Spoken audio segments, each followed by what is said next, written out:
Hello दोस्तों, मैं शुभम कुमार आप सभी लोगों का स्वागत करता हूं आपके अपने इस यूट्यूब चैनल पर जिसका नाम है बेसिक मैथ्स विद शुभम। आज से हम एसएससी जीडी 2022 के लिए एक सीरीज लाने जा रहे हैं जिसमें से मैं हर रोज एक वीडियो एसएससी जीडी के लिए डालूंगा। इसमें बेसिकली क्या होगा कि आपका जो एसएससी जीडी का प्रीवियस ईयर का शिफ्ट हुआ है, मान लीजिए 16 नवंबर शिफ्ट 1, तो ये जो प्रीवियस ईयर के शिफ्ट हुए हैं 25 क्वेश्चन में मैं अच्छे अच्छे 8-10 क्वेश्चन उठाऊंगा और उन 8-10 क्वेश्चन का बहुत मतलब ठीक ढंग से बहुत अच्छे प्रकार से उसका सॉल्यूशन बताया जाएगा ताकि आपको समझ में आए। जैसे मॉक हम लोग लगाते हैं उसमें से 2-4 क्वेश्चन, 5 क्वेश्चन, 10 क्वेश्चन जो नहीं बनते हैं उन क्वेश्चन को बनाने का तरीका मैं बताऊंगा, आप किस ढंग से टैकल करेंगे। और आप मॉक लगाएंगे, आपको एनालिसिस के लिए आप सीधे हमारे वीडियो पे आइए और आपका एनालिसिस यहाँ से हो जाएगा, आपको किसी से पूछने की जरूरत नहीं पड़ेगी। तो 16 जो शिफ्ट है 16 नवंबर 2021 में एसएससी जीडी का एग्जाम हुआ था, उसका जो शिफ्ट 1 है इसमें से मैं आज 10 क्वेश्चन मैथ के ले आके आया हूँ। वो 10 क्वेश्चन इस वीडियो में डील करूंगा। क्वेश्चन आपके स्क्रीन पे आएगा, 4 सेकंड के लिए रुकेगा, आप पॉज करके उसको एक बार पढ़े अच्छे से, उसके बाद फिर बनाने का कोशिश करें खुद से। नहीं बनता है तो फिर ये सॉल्यूशन देखे, ज्यादा फायदा करेगा। तो पहला क्वेश्चन, आइए क्वेश्चन पे आते हैं। पहला क्वेश्चन,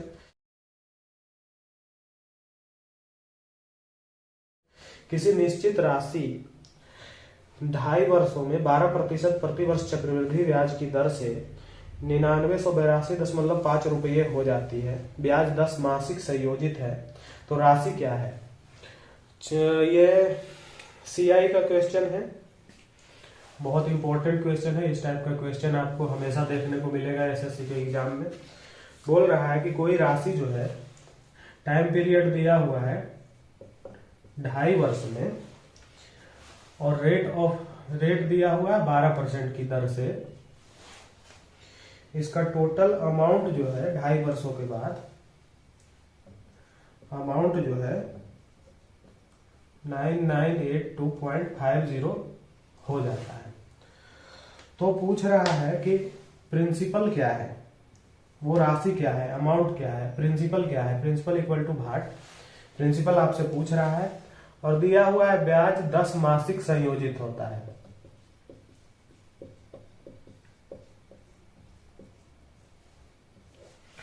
कंपाउंड इंटरेस्ट में आपको सबसे इंपॉर्टेंट ये है कि ब्याज जो है 1 साल पे संयोजित हो रहा है, 6 मंथ जैसे हाफ ईयरली बोलता है संयोजित हो रहा है, 3 मंथ पे संयोजित हो रहा है या 10 मंथ पे संयोजित हो रहा है।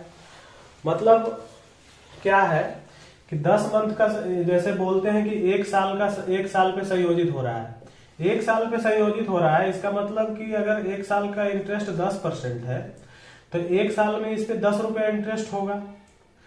तो 1 साल के बाद जो वो इंटरेस्ट होता है वो इसके प्रिंसिपल में ऐड होके वो भी उस पे भी इंटरेस्ट लगता है चक्रवृद्धि ब्याज में। मतलब अगर जो 1 साल पहले 100 था प्रिंसिपल अमाउंट, प्रिंसिपल 100 था और बाद में 1 साल के बाद 10 रुपए इसका इंटरेस्ट आया, तो अगले साल टोटल 110 रुपए ये हमारा प्रिंसिपल हो जाता है, ये हमारा प्रिंसिपल मूलधन हो जाता है। तो कंपाउंड इंटरेस्ट में बेसिकली इसी चीज का ध्यान देना है। तो अगर 1 साल का संयोजित है तो उसका जो रेट ऑफ इंटरेस्ट है और जो 10 मंथ का संयोजित है उसका जो रेट ऑफ इंटरेस्ट है वो चेंज होगा और टाइम पीरियड भी चेंज होगा। सबसे पहले ये देखिए कि टाइम पीरियड क्या है। टाइम पीरियड 2 वर्ष और 2.5 वर्ष है, तो 2 वर्ष में 24 मंथ हो गया और हाफ ईयर में 6 मंथ हो गया, तो 30 मंथ का टाइम पीरियड हो गया। अब चूंकि ब्याज जो है 10 मंथ पर संयोजित हो रहा है, 10 मंथ पर संयोजित हो रहा है, ये 30 मंथ है, तो ये टाइम पीरियड ये 10 का 3 टाइम पीरियड हो जाएगा। 3 टाइम पीरियड आपका हो जाएगा 10 का। अब 1 साल का इंटरेस्ट रेट जो है 12% दिया हुआ है, तो आपको ये भी निकालना होगा कि 10 मंथ का संयोजित हो रहा है तो 10 मंथ में इंटरेस्ट जो है, इंटरेस्ट का जो परसेंटेज है वो क्या होगा। तो चूंकि 12 मंथ में 12%, तो इसलिए 10 मंथ में 10%। तो आपका रेट ऑफ इंटरेस्ट जो है वो 10% हो जाएगा। अब इसके हिसाब से सवाल बनेगा, अब इसके हिसाब से सवाल बनाएंगे। अब आप चाहें तो 2 या 3 मेथड है, आप किसी भी मेथड से बना सकते हैं। आपका रेट ऑफ इंटरेस्ट आ चुका है 10% और टाइम पीरियड जो है वो 3 टर्म आ चुका है। तो आप डायरेक्ट फॉर्मूला भी लगाए, amount equal to P into 1 plus R by 100 का होल पावर N। तो आप यहां से भी क्वेश्चन बना सकते हैं। अमाउंट 9982.50, P हमको निकालना है 1 प्लस R 10 बाई 100 और N जो है टाइम पीरियड 3 टर्म। तो बराबर क्या होगा, P इंटू 11 का क्यूब बटा 10 का क्यूब। 10 से 10 कटेगा, 1 शून्य से 1 शून्य कटेगा, 10 1 11 बाई 10 होगा। ठीक, अब ये आपको इस ढंग का दिया हुआ रहेगा कि ये 11 से कटेगा और 10 का क्यूब है, इसको आप इधर लेके आए तो इसको 1000 से आप गुना कर सकते हैं 10 का क्यूब, और आप इसको 11 गुने 11 गुने 11 से भागा दे सकते हैं तो हमारा P निकल जाएगा। अब इसका पॉइंट का 2 शून्य और इसका 2 शून्य आप काट ले, 11 से फिर काटिए, 11 9 99, 11 7 77, 11 5 55, फिर 11 से काटिए, 11 8 88, 11 दूनी 22, 11 5 55 शून्य, फिर 11 से काटिए, 11 7 77, 11 5, तो आ गया हमारा 750 और शून्य 7500। हमारा जो प्रिंसिपल अमाउंट आया वो 7500 आ गया। इसको आप दूसरे तरीके से, जो ट्री मेथड है, मैं आपको एक मेथड ये हो गया, एक मेथड मैं आपको ट्री मेथड बताना चाह रहा हूं कि 10% इंटरेस्ट है, 3 टर्म है, तो ये 10%, 10%, 10%, और ये 10% का सेकेंड में 10% के हिसाब से इसका भी इंटरेस्ट लगेगा, तो इसका 1 हो जाएगा, इसका 1 हो जाएगा, और इसका फिर से तीसरे मंथ में 1 हो जाएगा, और इस 1 का 10% 0.1 हो जाएगा। तो टोटल 3 टर्म का जो इंटरेस्ट है 10 20 10 30 3 33.1% का इंटरेस्ट आता है। अब आप डायरेक्ट निकाल सकते हैं कि 33.1% का इंटरेस्ट है, 100% किसी कोई प्रिंसिपल है, तो अमाउंट जो है 133.1% हो जाएगा। अमाउंट आपका दिया हुआ है 9982.50 बटा 133.1 इंटू 100, इससे आप निकाल दें। फिर से आप डिवीजन देंगे, डिवीजन करेंगे, ये 11 गुने 11 गुने 11 का मल्टीपल है, काट कूट के फिर से वही आएगा। दूसरा मेथड ये हो गया। तो इस टाइप के क्वेश्चन में बेसिकली आपको आप फॉर्मूला लगा सकते भी बना सकते हैं, और दूसरा ये ट्री मेथड से भी बना सकते हैं कि आप इंटरेस्ट निकाल लीजिए कि 3 टर्म में कितना इंटरेस्ट बन रहा है। पर आपको बेसिकली इसमें यही समझना था कि जो 10 मंथ पर संयोजित हो रहा है तो उसके हिसाब से टाइम पीरियड जो 2.5 साल का है वो 3 टर्म में आ गया, और इसका इंटरेस्ट रेट भी 10% के हिसाब से लगेगा 10 मंथ के हिसाब से। तो आपको ये चीजें ध्यान देनी है। नेक्स्ट क्वेश्चन पे बढ़िए।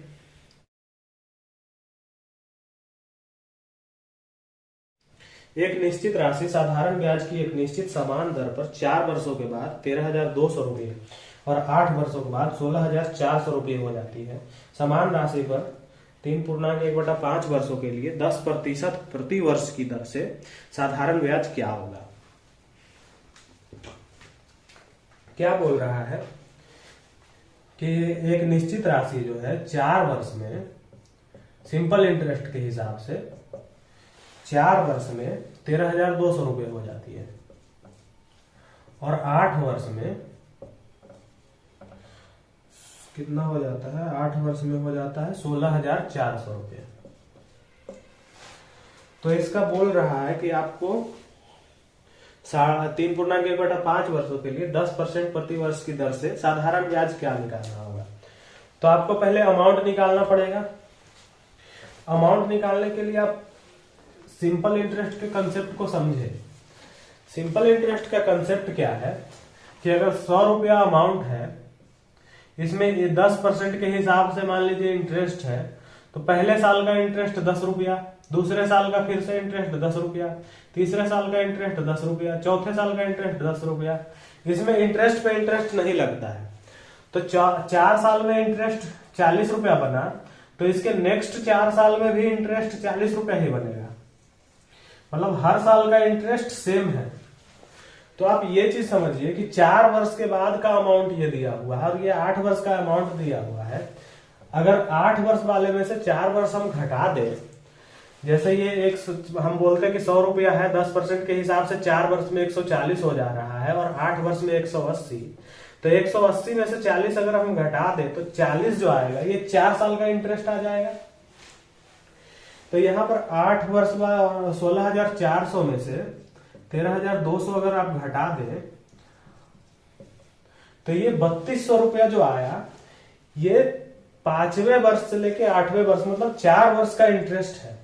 4 वर्ष का इंटरेस्ट है 3,200 रुपया। तो इससे हम कह सकते हैं कि 1 वर्ष का इंटरेस्ट 3,200/4 बराबर 800 रुपया। 800 रुपया। अब 1 वर्ष का इंटरेस्ट हमको आ गया कि 1 वर्ष में 800 रुपया इंटरेस्ट है, ठीक। और हम यहां से देखें कि ये 4 वर्ष के बाद का मिश्रधन है, अमाउंट है। तो 4 वर्ष के बाद का मिश्रधन अमाउंट क्या होता है, प्रिंसिपल प्लस 4 वर्ष का इंटरेस्ट। तो अगर इसमें हम 4 वर्ष का इंटरेस्ट घटा दें तो जो हमारा आएगा वो प्रिंसिपल आ जाएगा। तो 4 वर्ष का इंटरेस्ट कितना है, 8 चौके 3200। तो 13,200 में से अगर जो 3200 आप घटा दें तो 10,000 जो आया ये हमारा धनराशि आ गया, अमाउंट। धनराशि आ गया, अमाउंट। और 1 वर्ष का इंटरेस्ट 800 है। तो इससे हमारा रेट परसेंटेज अगर निकालना होता तो रेट परसेंटेज भी आ जाएगा कि 8% है। अब क्वेश्चन क्या बोल रहा है कि समान राशि का 3.1/5 वर्षों के लिए 10% प्रतिवर्ष की दर से साधारण ब्याज क्या होगा। अब राशि हमारा 10,000 आ चुका है। अब इसका सिंपल इंटरेस्ट निकालना है।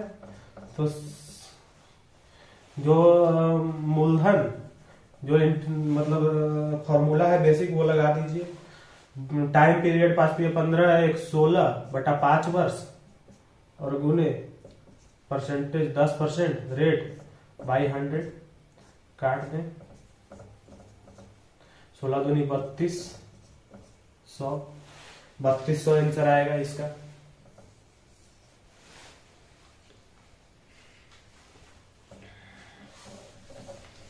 आगे वाले क्वेश्चन पे बढ़ते हैं।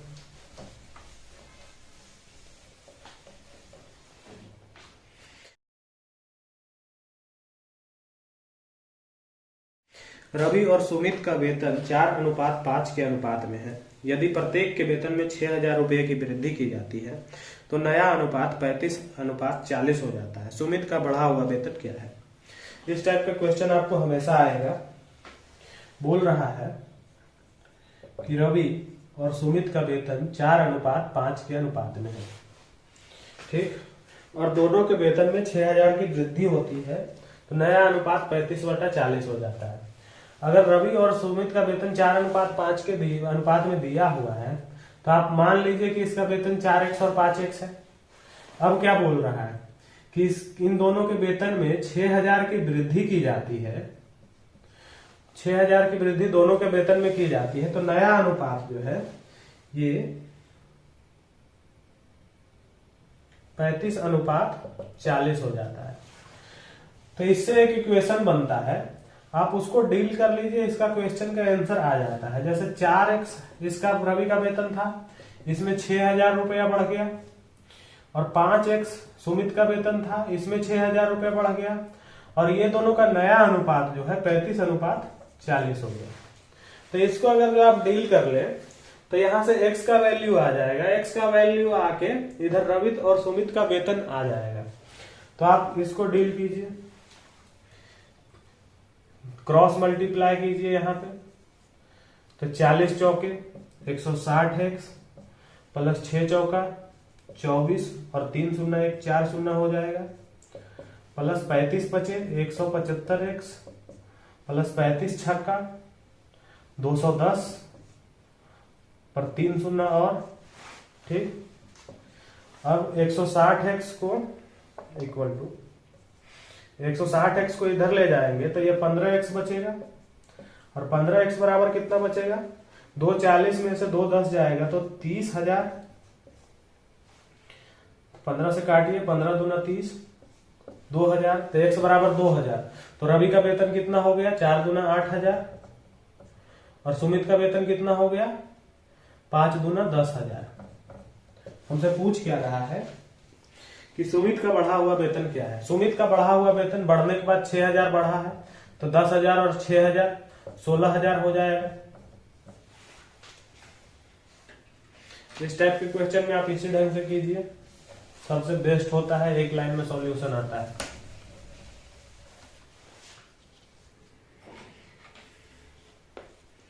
चौथा नंबर क्वेश्चन,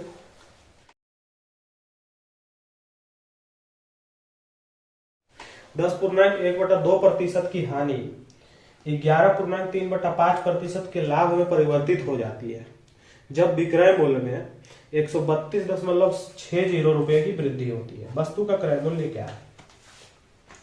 बोल रहा है कि पहले 10.1/2% की जो हानि होती थी ये बाद में बढ़कर 11.3/5% का लाभ हो गया।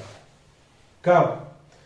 जब विक्रय मूल्य में 132.60 रुपए की वृद्धि हुई।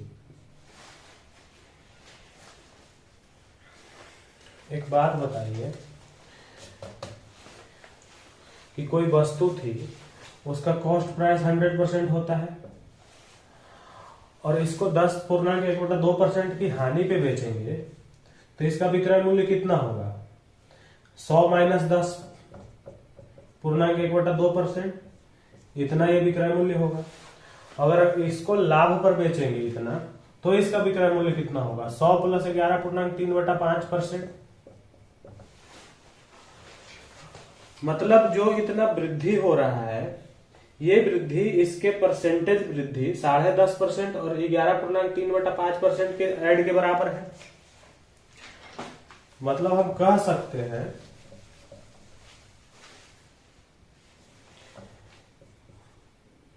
10.1/2% प्लस 11.3/5% इक्वल टू 132.60 रुपये। तो इसे हम 100% निकाल लेंगे तो इसका कॉस्ट प्राइस आ जाएगा। तो इसको ऐड करते हैं, 10 दूना 20 21/2% प्लस 11 5 55 3 58/5% बराबर 132.60 रुपये। 5 दूना 10, 2 बचे 21 बचे 105 प्लस 5 दूना 10 58 दूना 8 दूनी 16 5 दूनी 10 11 बराबर 132.60। तो ये कितना आ गया कि 105 और 116 221/10% इक्वल टू 132.60। तो इससे आप 100% का मान निकाल लीजिए इंटू 100। ये पॉइंट से 2 शून्य कट जाएगा। अब 121 से 6 मरतबे लगा के देखते हैं, 1 छक्का 6 2 छक 12 2 छक 12 1 13 6 से कट रहा है 60। तो ये 600, ये 100% आ गया, मतलब कॉस्ट प्राइस आ गया इसका 600 रुपया। तो पूछ क्या रहा है, वस्तु का क्रय मूल्य क्या है? वस्तु का क्रय मूल्य आपसे पूछ रहा है, वस्तु का क्रय मूल्य 600 रुपया है। इस क्वेश्चन में यह देखना था कि हानि हो रही है 10.5% की और लाभ हो रहा है 11.3/5%। कब? जब विक्रय मूल्य इसका बढ़ा दिए 132.60 रुपए से वृद्धि हो रही है, तो इतना जो हानि हो रहा था इतना लाभ होने लगा। तो ये जो वृद्धि है, इतना वृद्धि हुआ है, तो इसके परसेंटेज में भी इतना ही वृद्धि हुआ है। मतलब हम कह सकते हैं कि उस वस्तु का 10.5% और उस वस्तु का 11.3/5% को जोड़ देंगे तो ये 132 का गैप आएगा। तो इससे 100% आप निकालना उचित है। आगे बढ़ते हैं।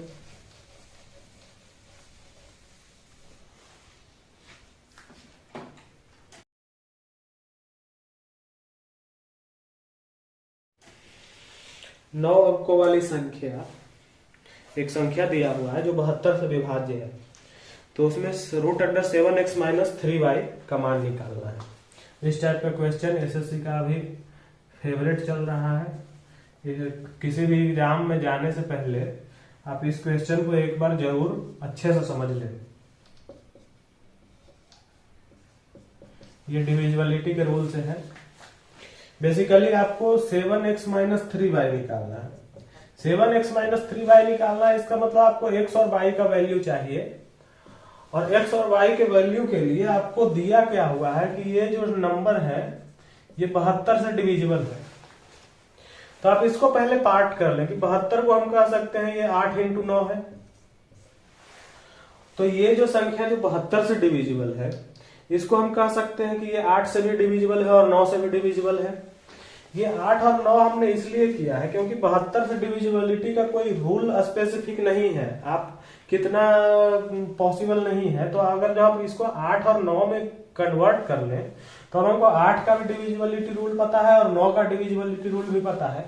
तो हम ये डिविजिबिलिटी रूल का उपयोग करके इधर वैल्यू निकाल लेंगे x और y का। तो अब देखिए 8 और 9 से डिवाइड है, तो आपको 8 का डिविजिबिलिटी रूल पता होना चाहिए और 9 का रूल पता होना चाहिए। तो 8 का क्या रूल है कि कोई भी नंबर हो उसका लास्ट का 3 डिजिट, लास्ट 3 डिजिट अगर 8 से डिवाइड है, 8 से डिवाइड हो रहा है, तो वो नंबर कितना भी बड़ा हो, लास्ट 3 डिजिट सिर्फ आपको चेक करना है। 8 से डिवाइड हो रहा है तो वो नंबर 8 से डिवाइड होता है।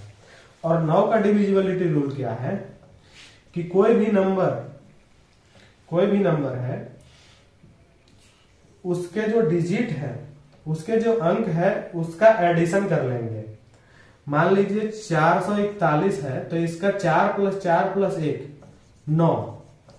तो अगर इसका एडिशन करके वो जो संख्या जो बनेगी ये 9 से डिवाइड है तो ये संख्या 9 से डिविजिबल होगी। अगर 9 से डिवाइड नहीं है तो ये संख्या 9 से नहीं कटेगी। 441 है तो ये 4 4 8 1 9, ये 9 से कट रहा है तो ये डिविजिबल है। अगर 443 होता तो 4 4 8 3 11, तो ये संख्या 9 से डिविजिबल नहीं है 11, इसलिए ये डिविजिबल नहीं होगा। बेसिकली यही रूल है। तो आइए क्वेश्चन की ओर बढ़ते हैं। तो हम पहले लास्ट 3 डिजिट अगर जो लेंगे तो इससे y का मान पता लग जाएगा। तो पहले 8 से चेक कर लेते हैं। तो 8 से देखिए 8 इकाई 8, ठीक, ये कट गया। फिर आएगा 7 आएगा तो आप जैसे डिवीजन भागा लगा रहे हैं, आपके समझने के लिए मैं बता रहा हूं। 8 से मान लीजिए भागा लगा रहे हैं तो 8 इकाई 8, ये कट गया। 7 आया तो आप 8 से 7 लगता नहीं है तो यहाँ पे एक 0 देके y उतारते हैं। तो अब आप देखिए कि 8 से कौन सा ऐसा डिजिट है जो 70 के आसपास है, वो कटेगा। तो 8 9 72 होता है और 8 10 80, तो सिर्फ 72 ही है। y = 2, यहां से निकल जाता है कि y 2 हो गया, y = 2 आ गया। अब 9 का डिविजिबिलिटी रूल आप चेक करते हैं तो 2 तरीका है। पहले तो आप इसको पूरा जोड़ लें, 8 9 17, 8 19 16 1 17, 17 5 22, 22 6 28, 28 3 31, 31 8 39, 39 और 7, 39 और 7 हो गया 46, 39 और 7 46 और 22 2 48। 48 के आगे कौन सा कटता है तो 9 9 5 45, 9 6 54, तो 48 6 54, x = 6 आ जाएगा। या फिर दूसरा तरीका आप ये ले सकते हैं कि 8 9 5 6 3 x 8 7 y = 2। तो आप काटते चलिए, 9 जहां भी हो रहा है उसको काट दीजिए। 6 और 3 मिला के 9 हो रहा है, 7 2 मिला के 9 हो रहा है। तो 8 दूनी 16 5 21 प्लस x तो हमको पता है कि 27 कटेगा 9 से, तो x बराबर 6, x बराबर 6 आ गया। अब x बराबर 6, y बराबर 2 आ गया, तो अब वैल्यू पुटिंग कर दीजिए इधर। 7 गुने 6 माइनस 3 गुने 2, तो 7 छक्का 42 माइनस 6 बराबर 36, रूट अंडर 36, तो इसका 6 आंसर। आगे बढ़िए नेक्स्ट क्वेश्चन पे।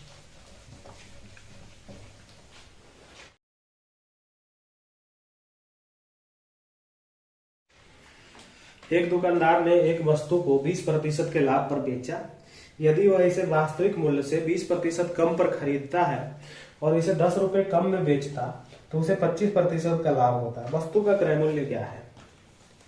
एक वस्तु देखिए क्या बोल रहा है कि एक दुकानदार एक वस्तु को 20% के लाभ पर बेचता है।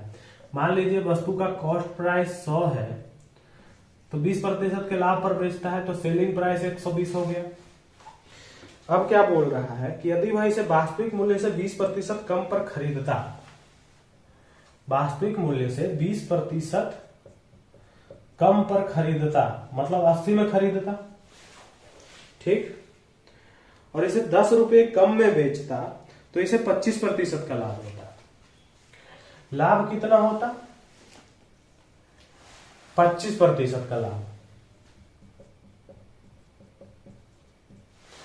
25% का लाभ, 80 कॉस्ट प्राइस है, 25% का लाभ मतलब 1/4 का लाभ है, 20 का लाभ है, तो 80 20 100, नया सेलिंग प्राइस है जो 100 हो जाएगा। और क्वेश्चन में क्या बोल रहा है कि अगर इसे 10 रुपए कम में बेचता, मतलब पहला सेलिंग प्राइस और दूसरा सेलिंग प्राइस में 10 रुपए का डिफरेंस है, 10 रुपए का डिफरेंस है, तो हम यहां पे कर सकते हैं कि 20 यूनिट, यहां डिफरेंस एक्चुअल कितना है 20 यूनिट का, तो 20 यूनिट बराबर 10 रुपया। तो क्वेश्चन क्या पूछ रहा है? वस्तु का क्रय मूल्य, वस्तु का क्रय मूल्य 100 निकालना है, 100 यूनिट, तो इसलिए 1 यूनिट बराबर 10/20, तो इसलिए 100 यूनिट बराबर 100, 20 × 100, 10 × 50 आंसर।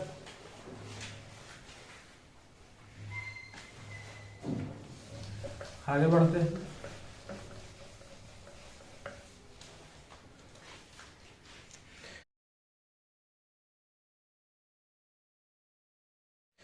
अनु एक कार्य को पूरा करने में बिन्नी से 4 गुना दक्ष है। वे एक साथ समान कार्य को 7 घंटे में पूरा करते हैं। अनु अकेले कार्य को कितने घंटे में पूरा करेगी? अनु है और बिन्नी है। क्या दिया हुआ है कि अनु एक कार्य को पूरा करने में बिन्नी से 4 गुना दक्ष है। दक्षता बोलिए या एफिशिएंसी बोलिए, अनु जो है बिन्नी से 4 गुना दक्ष है। तो अगर बिन्नी 1 यूनिट काम करेगी तो अनु उतने देर में 4 यूनिट काम करेगी, यह एफिशिएंसी है, ठीक। तो बोल रहा है वे एक साथ समान कार्य को 7 घंटे में पूरा करते हैं। अगर हमको दिया हुआ है टाइम कि 7 घंटे में पूरा हो रहा है, तो इससे हमको टोटल यूनिट ऑफ वर्क पता लग जाएगा। टोटल यूनिट, अनु 1 घंटे में 4 यूनिट करती है, बिन्नी 1 घंटे में 1 यूनिट करती है, तो दोनों मिला के 1 घंटे में 5 यूनिट करते हैं। और बोल रहा है 7 घंटे में काम कंप्लीट हो जाता है, तो हम ये कह सकते हैं कि टोटल 35 यूनिट काम है, टोटल 35 यूनिट काम है। तो बोल रहा है अनु अकेले कितने घंटे में पूरा करेगी? अगर 35 यूनिट काम को हम यहां ले लें और अनु 1 घंटे में 4 यूनिट करती है और बिन्नी 1 घंटे में 1 यूनिट करती है, तो इससे हम अगर इसका टाइम निकालें तो ये 35/4 घंटे में करेगी अकेले, और बिन्नी ये 35 घंटे में करेगी।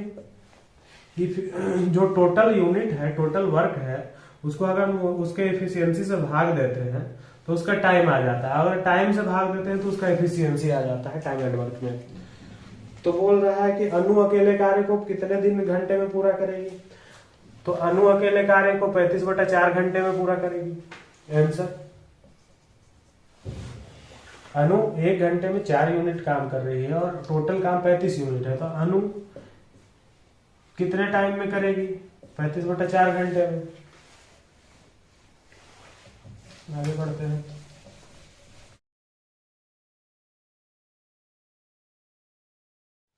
2760 रुपए को दो भागों में इस प्रकार विभाजित कीजिए कि जब उन्हें क्रमशः 2 और 4 वर्षों के लिए 5% वार्षिक साधारण ब्याज की दर से निवेश किया जाए तो प्राप्त राशियां बराबर हो। निवेश किया गया छोटा हिस्सा कितना है? अमाउंट दे रहा है 2760 रुपए का और इसको दो भाग में बांटना है और दो भाग में बांटने के बाद 5% वार्षिक साधारण ब्याज की दर से निवेश करने पे 2 वर्ष और 4 वर्ष के लिए उसको ब्याज दिया जाएगा तो प्राप्त राशियां बराबर है। मान लीजिए कि पहला हिस्सा x है तो दूसरा हिस्सा कितना हो जाएगा? 2760 माइनस x। अब क्वेश्चन क्या कह रहा है कि x को 2 वर्ष के लिए 5% के हिसाब से निवेश किया गया तो x 2 वर्ष में अपना 110% हो जाएगा।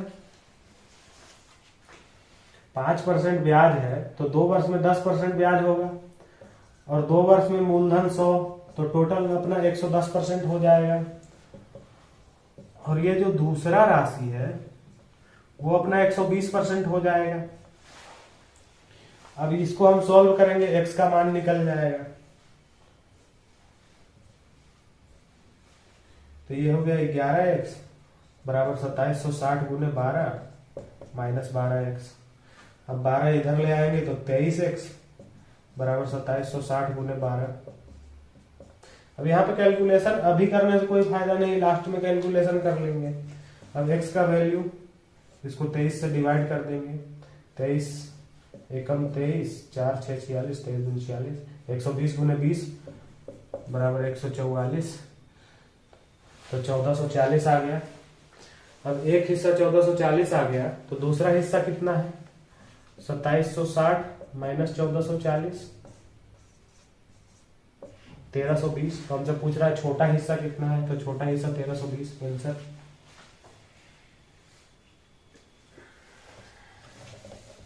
नौवां क्वेश्चन,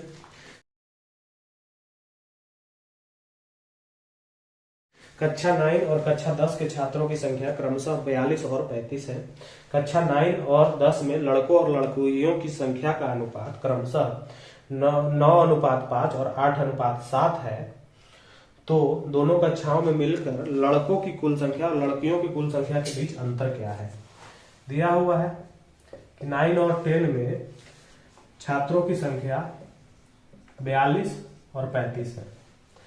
अब बोल रहा है कि 9 में लड़के और लड़कियों का अनुपात बॉय और गर्ल का जो रेशियो है 9:5 है और 10 में जो लड़के और लड़कियों का अनुपात है वो 8:7 है। 8:7 है। 42 और 45 होना चाहिए, 35 नहीं, गलती से होगा। 42 और 45 है। तो बोल रहा है कि लड़के और लड़कियों की संख्या का अंतर। तो आप इसमें निकाल सकते हैं कि 42 है, ये रेशियो 14 9:5 14 तो इससे 9 तो इससे हम लड़के और लड़कियों की संख्या निकाल लेंगे। 14 तिया 42 तो 9 तिया 27 और 5 तिया 15। 27 बॉय है और 15 गर्ल है। सेम 45 8 7 15 से डिवाइड करेंगे 3 3 8 24 और 3 7 21 बॉय और गर्ल। तो बॉय और गर्ल के में अंतर कितना है? तो बॉय कितने हो गए? 27 और 24 24 गुना 48 और 3 51 और गर्ल कितने हो गए? 21 और 15 36। तो डिफरेंस जो हो गया 14 1 15 का हो गया आंसर।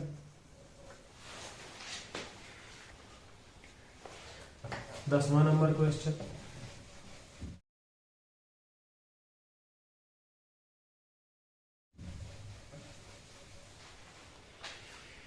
एक 112 सेंटीमीटर 44 सेंटीमीटर और 25 सेंटीमीटर आयाम वाले एक ठोस धातु के आयताकार खंड 112 सेंटीमीटर 44 सेंटीमीटर और 25 सेंटीमीटर आकार वाले एक ठोस धातु के आयताकार खंड को पिघलाया जा रहा है और 35 सेंटीमीटर त्रिज्या वाले बेलन में बदला जाता है। तो बेलन का वक्र पृष्ठीय क्षेत्रफल क्या है? जब किसी एक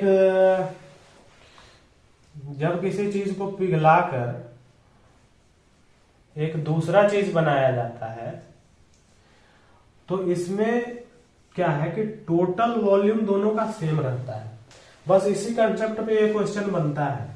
अब घनाभ था, घनाभ का वॉल्यूम हो गया लंबाई गुने चौड़ाई गुने ऊंचाई, और बोल रहा है कि रेडियस 35 सेंटीमीटर का एक बेलन बन रहा है।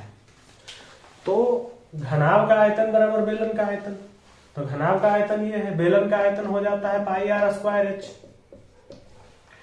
तो आर हमको दिया हुआ है, पाई कांस्टेंट है, एच हमको एच निकल जाएगा, क्वेश्चन सॉल्व हो जाएगा। तो इसको हम कर सकते हैं 22/7 इंटू 35 गुना 35 इंटू एच, 112 गुने 44 गुने 25 बराबर। अब इसको काटिए, 7 × 5 = 35, 7 × 1 = 7 और 7 × 6 = 42। ठीक, फिर 7 × 5 = 35, अब 5 × 5 = 25, 22 दूना 44। तो हाइट जो है 16 दूना 32 हो गया, रेडियस हो गया 35। तो बोल क्या रहा है, बेलन का वक्र पृष्ठीय क्षेत्रफल निकालिए। बेलन का वक्र पृष्ठीय क्षेत्रफल 2πr/h। तो 2 × 22/7 गुने r 35 h 32, 7 × 5 = 35। इसको गुना कर लीजिए, ये 5 दूना 10 हो गया और 32 दूना 64, तो 704, 1740 हो जा रहा है आंसर।